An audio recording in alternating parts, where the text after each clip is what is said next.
Did Trump lose the war in Iran? It all depends with where you're standing. Maybe to answer that question, there are those who say yes, there are those who say no. Those who say no are smart enough, and those who say yes are dumb enough. But all theories still lie within what Trump or the main objective that Trump had. Uh, Before Trump went to Iran, he made sure that he has captured Venezuela. And he went to Colombia, still doing whatever he's doing in Iran, and he's also doing something in Colombia. But let's not talk about Colombia, let's talk about Venezuela. Why are we sticking on Venezuela? Venezuela has the largest oil deposits around the world, the largest oil deposits around the world. So Trump made sure that he has captured Venezuela. That is to make sure there is a steady supply of oil to the United States of America. So when there is none in America, Venezuela will supply. And he made sure there's a change of government in Venezuela, and the US is the one that is doing the oil drillings and management of oil, whatever infrastructure within Venezuela. A very key strategy, a very key point. Keep it that. Put it over here. Put it over here. We'll come back to that later. Then he goes to Iran, and he knows very well. Once they start with the war with Iran, there will be a disturbed flow of oil around the world. Disturbed flow of oil around the world, because he knew very well, and I knew he had the intelligence that the Islamic regime government of Iran will block the Strait of Hormuz and stop the supply of oil around the world. Mm-hmm. Better plan, a brilliant plan. Yes, Middle East has a lot of oil. It supplies that majority of that oil to other countries around the world. China being the greatest beneficiary of that. Japan being the greatest beneficiary of that. And no, South Korea, yes, that is Taiwan, being the largest beneficiaries of oil that comes from Middle East. And if the Strait of Hormuz is shut, that means that there will be no that flow of oil.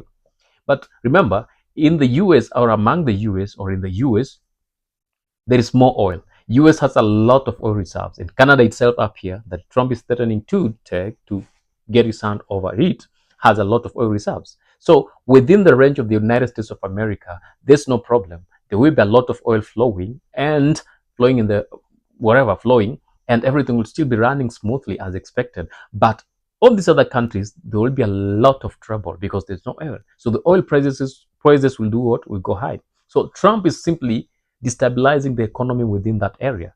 And if he manages to do that, then it means that the economy of the United States of America will do what? Will grow and overdo all these other things. He came in and said, America great again. Let's make America great again. And most people maybe thought the making of America great again will be something different from whatever they thought. But maybe Trump had a different plan. Not maybe. I'm now believing that he had a different plan. And the different plan that he had is what he's playing around with now. And this plan will work for him. If it is maintained, it will work for him. So him saying that giving a 1 week ceasefire deal for Iran is not that he doesn't know what he's really doing. He knows all these things are just within the playbook.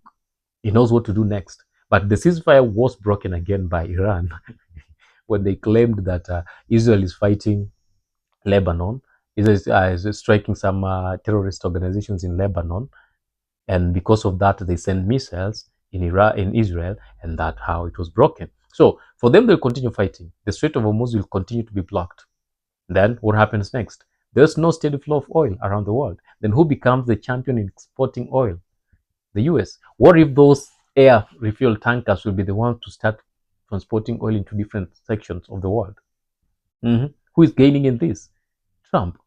The charges are higher because now they're not coming through the water, they're coming through the air, short distance covered. But because of that short distance, you need to pay more for that. And who is benefiting? The US, not these other people. Okay, when the war between the Islamic regime of Iran, I like saying the Islamic regime of Iran because the Iranians are happy that the regime is going. When the war between the IRGC, the Islamic Revolution Guard Corps of Iran, started against the US and Israeli backed by the US, or the US backed by the Israeli, things happened. Because these guys cannot strike the US land, they started striking their neighbors that are hosting US bases in terms of punishing the US. They went beyond striking the US bases and started striking oil facilities in those areas. Now, how is the US base in Qatar related to the Qatar oil refinery?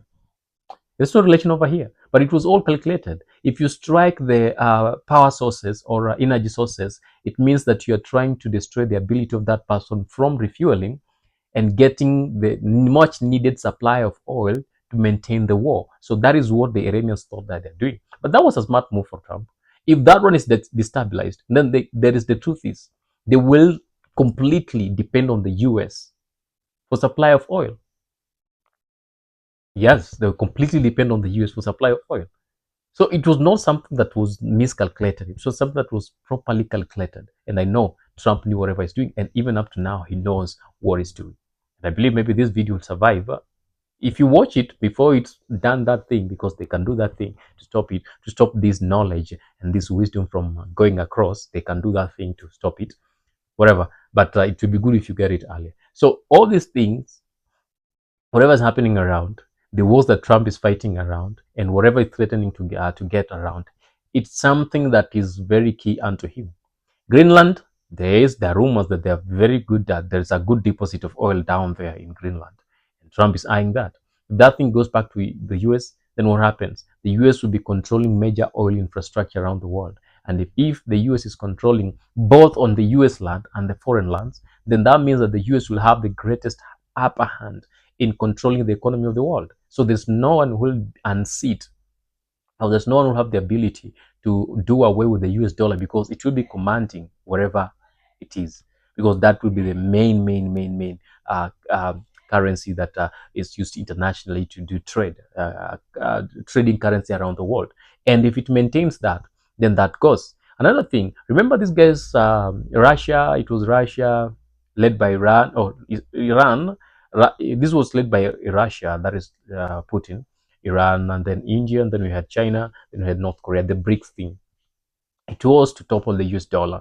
And Trump knew if the US dollar is toppled, then the rest of the things will go down. But before that one happens, he had to do something great. And that is what he's doing. Be back.